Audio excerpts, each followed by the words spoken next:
NADPH y además va a producir ATP.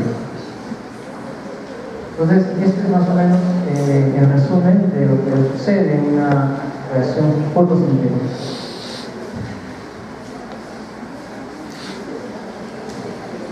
Es lo mismo que hemos mencionado. Al fotosistema 2 se le va a llegar un fotón. Este fotosistema 2 provoca la fotólisis del agua y en el fotosistema 2 llega otro proceso de excitación para que se liberen otros protones para generar el NADPH. Entonces, el fotosistema 2 es responsable de la fotólisis y el fotosistema 2 es responsable de la formación de equivalentes reductores. Los protones que han sido traslocados en este transporte de electrones son responsables de la formación de ATP por la ATPasa. Entonces tenemos como producto final de la fotosíntesis equivalentes reductores y ATP. Esta es la fase luminosa.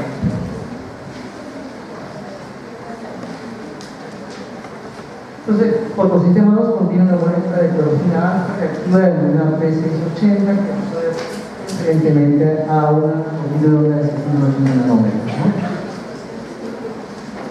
Se localiza preferentemente en las membranas renales.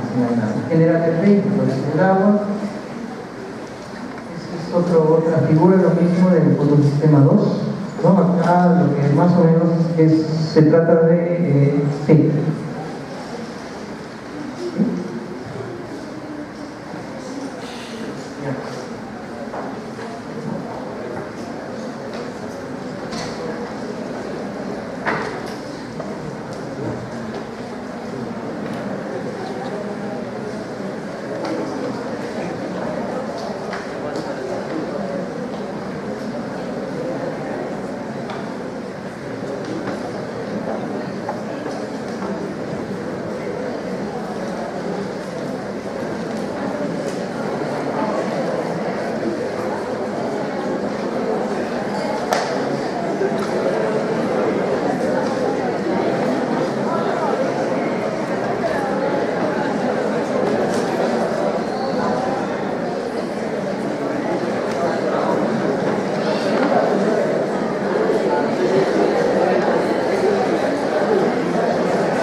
Continuamos entonces. Fotosistema 1 también se le llama T700, ¿no? en la que obviamente se llama así porque absorbe una longitud de 700 nanómetros de longitud de onda y obviamente como productos va a generar NADPH invertido. Es lo mismo, fotosistema 1. La fosforilación acíclica, ¿no? Es que hay sistemas de fotosíntesis que se pueden, digamos, solamente trabajar con el fotosistema el P700, nada más. Entonces, se han obtenido in vitro, digámoslo así. Incluso hay células también que lo hacen, que forman fosforilación cíclica, ¿no? Es decir, que solamente participa el fotosistema 1, nada más. Es simplemente las moléculas que están tridimensionales, cómo se verían las moléculas de cada tipo de fotosistema.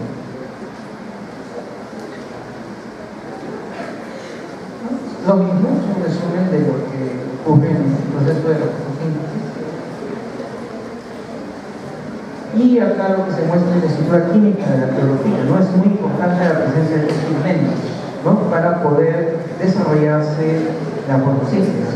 como ven ustedes, si bien es cierto, la clorofila A y la B son las principales, pero también participan como pigmentos accesorios la clorofila, perdón, el caroteno y la luteína. Son moléculas que en forma tridimensional, digamos, en forma de bolas, en figuras de bolas y barras, vemos la estructura química.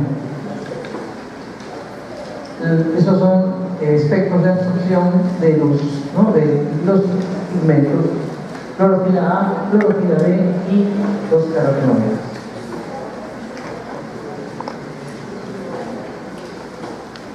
Bueno, son las posibles vías que puede seguir una molécula excitada de clorofila, ¿no?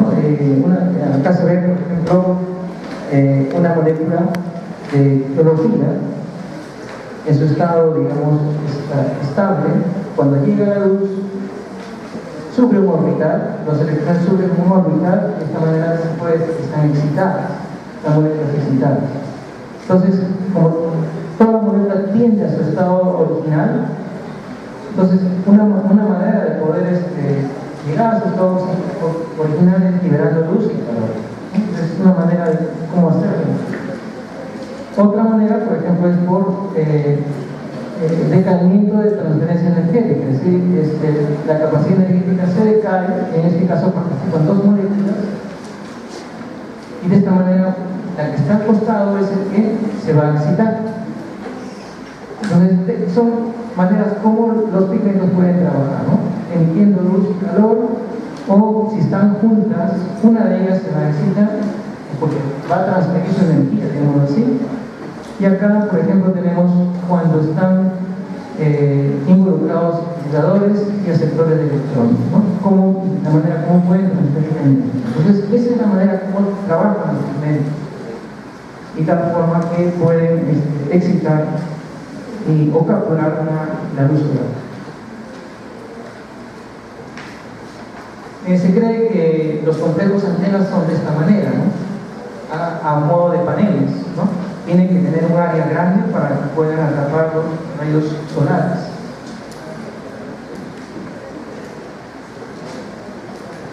Entonces, hay reacciones independientes de la luz. El ATP y el ATP son localizados en el estómago de las personas necesidad para la digestión de glucosa y dióxido de carbono. La aplicación del carbono, ¿no? En este caso también vamos a analizar lo que es el ciclo de Calvin.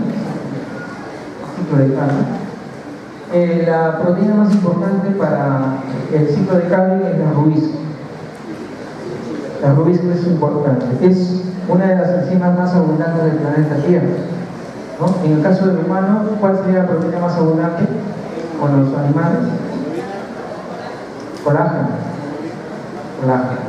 ¿Cierto? En cambio, en el caso de plantas es la rubisco, ¿no?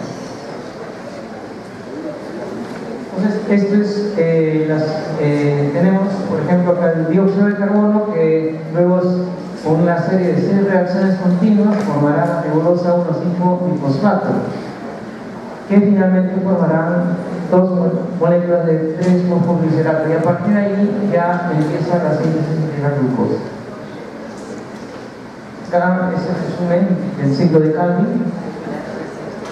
A partir de 6 ciclos, son 6 ciclos de fijación de CO2 para formar finalmente el disanerio de fosfato, ¿no? Acá tenemos,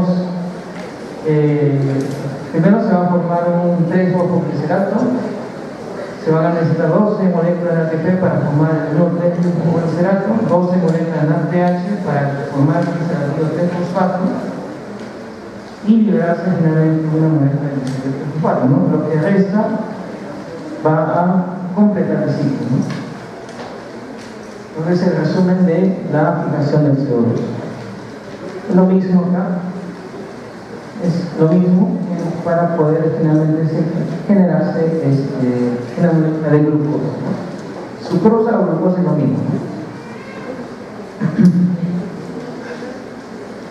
Es lo mismo acá lo que es el ciclo de Calvin, Benson, y la importancia de la rubisco, ¿no? La rubisco es una enzima que va a participar justamente en la aplicación del CO2 para, a partir de glucosa 1,5-bifosfato, producir producir lo que es el crespo fociscal.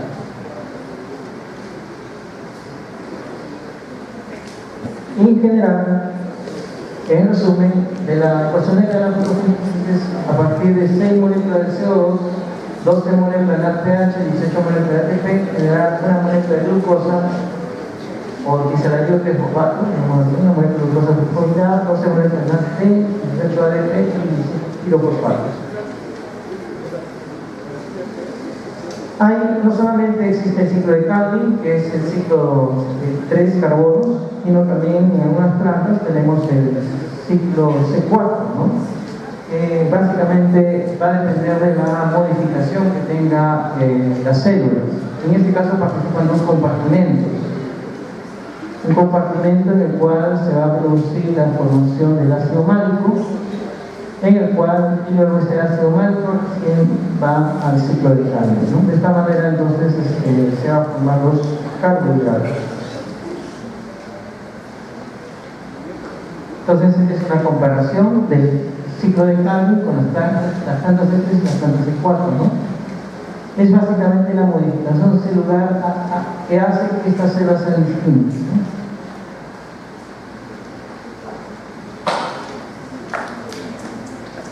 La fotorrespiración, que lo que significa el proceso de formación de ácido glicólico, por ejemplo, en el proceso de fotosíntesis, y esto en la noche, este ácido glicólico se convierte, por ejemplo, en aminoácidos, ¿no? En algunas plantas, por ejemplo, las cruzaláceas o el tipo cactus, por ejemplo, realizan este tipo de fotorrespiración de noche, ¿no? Acá. Bien. Lo dejamos hasta aquí, continuamos con otro celular en la siguiente.